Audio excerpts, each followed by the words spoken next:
see you tomorrow. I gotta get to sleep. All right, so let's see. Next Gen T wants to know, if you become a boxing manager, will you manage influencers? No, I don't have any interest in managing influencers. I feel like influencers got enough people around them. They don't need me. I got a heart. I know a lot of fighters. I got a heart for fighters. I'll tell you guys a story. About that. So, like 4 years ago, there was a fighter that I knew. I'll tell you his name actually. Vic Toney. Shout out to my guy Vic Toney, the 54-pounder. He just got a good upset victory on the Gilberto Ramirez, Zoto Ramirez undercard against an undefeated guy named Jahai Brown. Good counterpunch. He fought Troy Isley, gave him a good fight, fought Sebastian Maduro early in his career.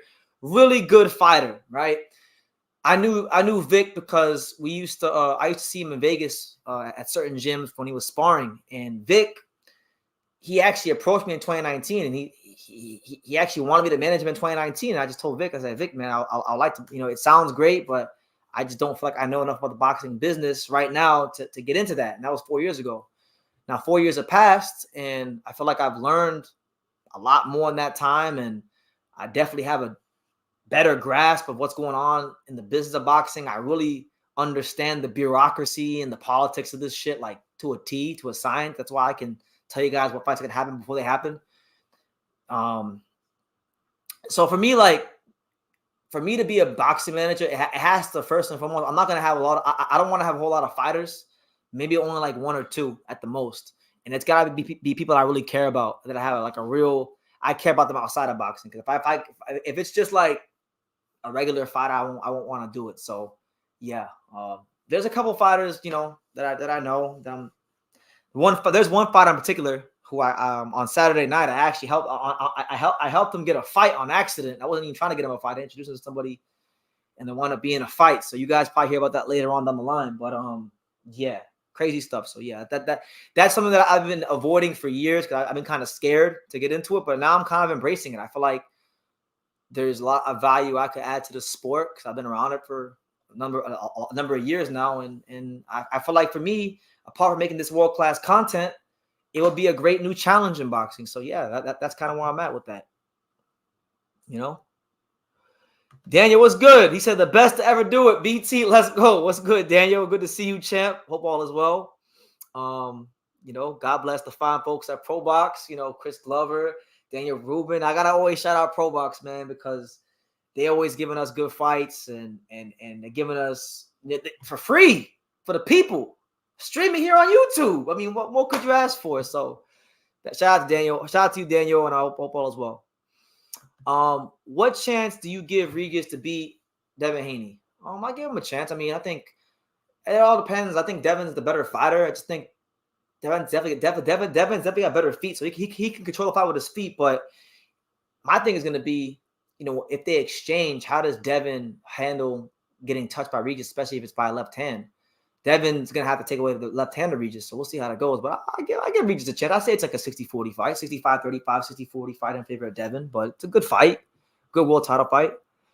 Apollo said that would be awesome if you were a boxer. Yeah, no, it's something that I've been running away from for years now because I'm just like, I used to be scared of the boxing business, but then I realized like there's nothing to really be scared of when you got God on your side, when you got the Lord. So, yeah, I don't want to have a whole ton of fighters, maybe one or two. I'm not a rich man. I know. Like part of being a boxing manager is like you got to have money and stuff. I don't really have like a lot of money like that. I mean, I'm all right. I do okay for myself, but it's not always so much the money. I just know. I know a lot of people in boxing. I know a lot of people worldwide in boxing, so I can connect. I can connect a lot of dots. So that's why I feel like I could be helpful to fighters. And stay tuned. We'll see how it goes.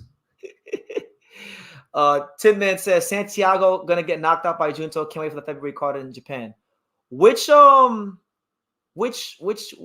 is that? Is that the who's the headlining? Is that the Kenshiro card? Because I've been hearing that Kenshiro's gonna fight Carlos Canizales, WBA mandatory fight. Is it that card or is that another card? When you say are you talking about Santiago who fought Donaire? That Santiago? That'd be a good fight. You have so much knowledge, wisdom to give a young boxer. You'd be a great, yeah, man. I was funny. I was at this gym. There's this gym around the corner from my house, and I was talking to this one kid who's like 12. He's like a 12-year-old kid, little Asian kid. Like he's like the only Japanese kid in South Florida who boxes like that I've ever seen. And I was talking to him, and he was actually asking me questions about YouTube. And he was like, did you always want to be a content creator? Did you always want to make YouTube videos? So I told him my story and whatnot, and then the kid, I told the kid about this kind of new dream that I'm having of maybe dipping my toe in trying to be a boxing manager. And I was like, and he said, the kid literally told me, he said, maybe one day I'll be my boxing manager. And I said, that would be an honor. I got to get some things right before that happens. But yeah, man. And then the next day, I went to the Don King card. I was talking to someone I know in boxing, and I introduced him to a friend of mine who's a fighter here in South Florida.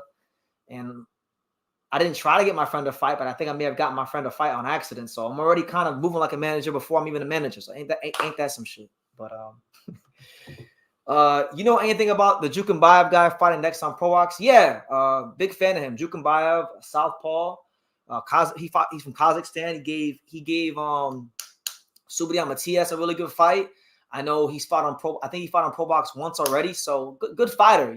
Probably, in my humble opinion, apart from Petros Anian, probably giving Subriel Matias one of his toughest fights to date. Got a lot of respect for Jukenbaev. Really, really tough fighter. See, David says, what do you say? He said, I cashed out of a $500 bet. I made a Haney beating Prograis and lost $40. I think Prograis might beat him. The closer the fight gets, I hope he does. Listen, I like Regis Prograis. I feel like Prograis's always been in good fights. Prograis always comes to fight. He just hasn't been able to get the big fights in a timely manner in his career, so it is what it is. But what is there to hate about Regis Prograis? I mean, I can't really pick out too many things to hate about Regis Prograis. So yeah, I hope he beats Devin too. I just don't think it's gonna happen. Harold says, I'm telling you, 140 is a stepping stone. I can't for Devin Haney and Al Heyman. You know that's destined to happen. Harold, take Al Heyman's pubic hairs out your mouth, man, for 5 seconds. You keep dick riding PBC every comment. But to address your comment, Harold, direct. Look, Devin and his dad, Bill, especially, Bill is smart.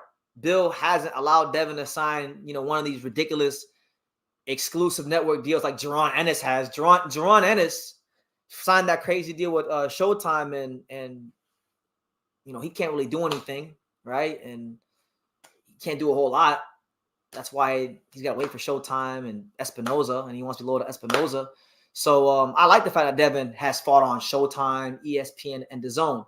He's probably one of the only world championship fighters that's, of his age that has fought on all those platforms. And that's because he's not signing stupid deals out here. So, yeah, it wouldn't surprise me if he went with Al Heyman and PBC. That might be the move, MB says, you can be a superb manager as well as an advisor. Look at Luis Kubas Jr. You know as much or more than him.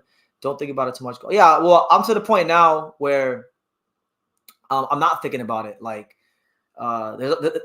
there's a fighter now. Like, I don't want to say I'm his manager because I'm not his manager. He has a manager, but there's a fighter that I'm really close with where if he needs any help in anything, like if he needs sparring, if he needs to talk to certain people that I know in boxing that work for promotional companies, he already knows he can come to me for anything, and I've already helped him. I think it's not finalized yet, so when it's finalized, I'll talk about it more. But this fighter, man, I may have just got him a really big fight for his career, and it's crazy because he does have a loss on his record, and he hasn't really fought any big names, but his only loss is to the only notable name on his resume. And long story short, this fighter had a bad manager that he had to buy himself out of a contract with, and now he's trying to get his career on track. So I hope this fight that I may have gotten him on accident on Saturday, I hope it winds up happening because I feel like it's the perfect fight for him, and it's going to really change his career and his life and his pay grade, which is ultimately